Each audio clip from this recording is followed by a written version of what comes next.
एक बार दुर्वासा ऋषि द्वापर युग में भगवान श्री कृष्ण की नगर द्वारिका में पहुंचे। द्वारिका में पहुंच करके दुर्वासा ऋषि ने भगवान श्री कृष्ण से मुलाकात की। भगवान श्री कृष्ण ने उनका बहुत स्वागत किया, उनके चरण पखारे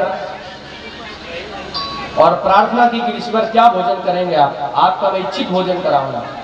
दुर्वासा जी ने कृष्ण भगवान से कहा कि हम दूध से बने हुए पदार्थ खाते हैं, इसलिए हम खीर खाएंगे अर्थात पायस खाएंगे।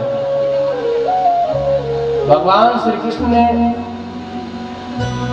आज्ञा दे दी अपने सेवकों को कि इनके लिए खीर बनाई जाए। लेकिन कृष्ण भगवान ऋषियों की लीला को जानते थे, इसलिए कोई 2-4 कटोरी खीर नहीं बनवाई, बहुत बड़े पात्र में खीर बनवाई। क्योंकि ऋषियों की लीला बड़ी विचित्र थी, चाहे तो बहुत बड़े पात्र से बहुत सारी खीर खा ले, चाहे तो 1 कटोरी में संतुष्ट हो जाए। क्योंकि दुर्वासा ऋषि क्रोधित थे, इसलिए बहुत बड़े पात्र में खीर बनवाई।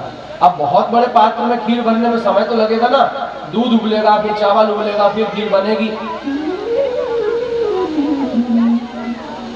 दुर्वासा ऋषि भगवान श्री कृष्ण से कहते हैं,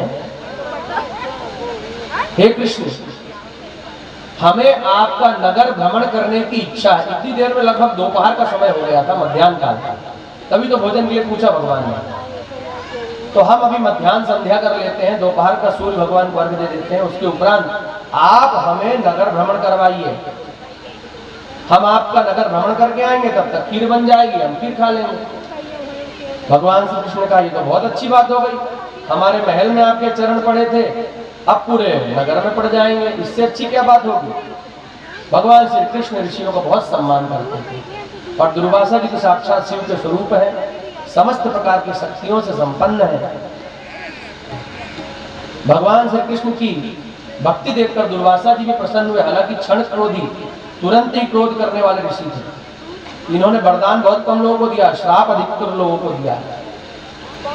मध्याह्न काल की संध्या की, दोपहर की 12 बजे की संध्या करने के बाद कहते हैं कि चलो अब हमें भ्रमण करा लाओ और हम शाम के समय भोजन कर लेंगे, सूर्यास्त के पहले पहले आ जाएंगे, संध्या करके खीर खाएंगे। तुरंत ही भगवान श्री कृष्ण ने अपने सारथी को बुलाया। भगवान कृष्ण के सारथी का क्या नाम है? दारुक नाम था। दारुक को बुलाया, रथ तैयार करो। दुर्वासा जी कहते हैं, वाह कृष्ण, हमने तुमसे कहा है तुम घुमाओ, सारथी को क्यों लेकर चल रहे हो? इतनी धूप पड़ रही है, ये बेचारे घोड़ों को कष्ट दे रहे हो। मैं स्वयं पैदल यात्रा करता हूँ जिससे किसी जीव को कष्ट ना हो, नहीं तो मैं भी किसी राजा से घोड़े मांगू और घोड़े पर चढ़ूं, या बैल मांगकर बैलगाड़ी पर चढ़ूं, या 4 घोड़े मांगकर एक रथ बनवा लूं। मेरे तो कई राजा शिष्य हैं, लेकिन किसी प्राणी को कष्ट देकर मैं अपनी यात्रा नहीं करता। यदि तुम मेरी सेवा करना चाहते हो तो रथ को तुम खींचो।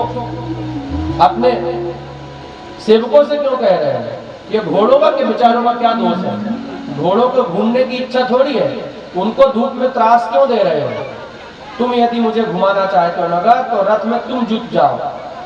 अब भगवान श्री कृष्ण रथ में एक तरफ स्वयं लग गए, एक तरफ अपनी पत्नी रुक्मिणी को लगा दिया और कंधे पर रथ को लेकर आगे खींचने लगे। और दुर्वासा जी बैठ गए छांव में। उन्होंने कहा, कृष्ण बहुत आनंद आ रहा है, ये घोड़े जल्दी जल्दी चलते हैं तो आनंद नहीं आता, और आज तुम दोनों चला रहे हो तो बहुत आनंद आ रहा है, घुमाते रहो। और भगवान श्री कृष्ण और रुक्मिणी दुर्वासा जी का रथ खींच रहे हैं। दोपहर में पसीने में लस्त हो गए, बहुत थक गए। शाम तक पूरी नगरी का भ्रमण कराकर भगवान श्री कृष्ण और रुक्मिणी दुर्वासा जी को अपने महल में वापस ले आए। रुक्मिणी जी भी थक कर चूर हो गई, कन्हैया भी थक गए, पसीने पसीने हो गए। अब दुर्वासा जी कहते हैं कि हम स्नान कर लें और संध्या वंदन कर लें शाम का, फिर हम खीर खाएंगे। स्नान किया, संध्या वंदन किया अर्थात सूर्यार्घ्य प्रदान किया शाम के समय का सूर्य भगवान को, और बोले कि लाओ भाई खीर, ठंडी तो नहीं हो गई। अब सेवक लोग जानते थे कि दुर्वासा जी बड़े क्रोधी, तो गरम गरम खीर करके रखी थी, बिल्कुल गरम, ठंडी हो जाए कहीं श्राप ना दे दे। तो गरम गरम खीर बहुत बड़े कढ़ाई में या बहुत बड़े पात्र में लाए। दुर्वासा जी कहते हैं, इतनी खीर मैं खाऊंगा? तुम लोगों को परोसदारी करना भी नहीं आता। लाओ एक कटोरी में दो। तो कन्हैया ने उनको सोने की कटोरी में थोड़ी सी खीर दी, और वो गरम गरम खीर दुर्वासा जी ने जैसे ही ली तो कटोरी सोने की बहुत गर्म हो गई, एकदम से खीर उसमें भरी तो, और एकदम से दुर्वासा जी पी लिए तो उनके जीभ में वो गर्म लग गई। उन्होंने कहा, अरे कृष्ण, तुम तो बड़े मूर्ख हो, इतनी गरम गरम खीर दे दी, मेरी जीभ जल गई। अब तुम एक काम करो, इन सबको यहाँ से भगा दो, अपने सेवकों को, अपने वस्त्र उतारो और अपने ऊपर ये पूरी खीर डाल लो, तुम्हें पता चलेगा कितनी गर्म है खीर।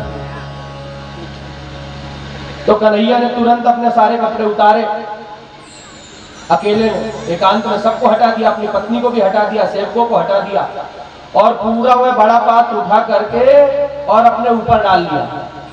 लेकिन दुर्वासा ऋषि के प्रभाव से वह खीर चंदन जैसी शीतल हो गई। भगवान श्री कृष्ण दुर्वासा जी की समस्त प्रकार की परीक्षा में सफल हुए। इसलिए दुर्वासा जी ने कहा, हे कृष्ण, तुम्हें महाभारत के युद्ध में अर्जुन का सारथी होना है, अर्जुन से पहले बाण तुम्हें लगेंगे, इसलिए मैंने तुम पर कृपा करने के लिए ही आया हूं। जितने भी बाण लगेंगे तुम्हारे शरीर में कोई बाण घुसेगा नहीं, सभी सारथी मर जाएंगे लेकिन तुम नहीं, क्योंकि तुमने मेरा सम्मान करने के लिए अपने तलवे में खीर नहीं लगाई। जब कोई व्यक्ति खड़ा रहता ऊपर से कुछ डाला तो तलवे में वो खीर नहीं गई। तुम्हारा तलवा कच्चा रहेगा, मतलब नर्म रहेगा, बाकी सारा अंग वज्र का हो जाएगा। इसलिए जब तुम्हें कोई तलवे में प्रहार करेगा तभी तुम अपने परम धाम जाओगे। इसलिए जो व्याध बहेलिया है उसने भगवान श्री कृष्ण के तलवे पर बाण मारा था। ये कथा आपने सुनी होगी भागवत जी में। तो दुर्वासा ऋषि ने भगवान श्री कृष्ण को वज्र का बना दिया, उनका पूरा शरीर वज्र का हो गया, उस पर किसी भी अस्त्र शस्त्र का असर नहीं होता था। संतों की कृपा करने के तरीके अलग अलग होते हैं। संत किस पर कब और कैसे कृपा कर दे, इसका कुछ भी किसी को आकलन नहीं है, कोई समझ नहीं है। संत बड़े परमार्थी, वेश धरे अवधूत, ये अवधूत रूप में कब आ जाए, कैसे आ जाए, इसलिए एक बात ध्यान रखिए, संसार में ईश्वर की सेवा से बड़ी संत की सेवा है। इसलिए राम जी ने भी जब सबरी मैया को नवधा भक्ति बताई थी तो कहा था, मोते संत अधिक कर लेखा, राम ते अधिक राम करदासा। संत की महिमा भगवंत से ज्यादा है। संत की कृपा मिलना भगवान से दुर्लभ है। संत यदि कृपा कर दे तो भगवान की कृपा हो ही गई समझो।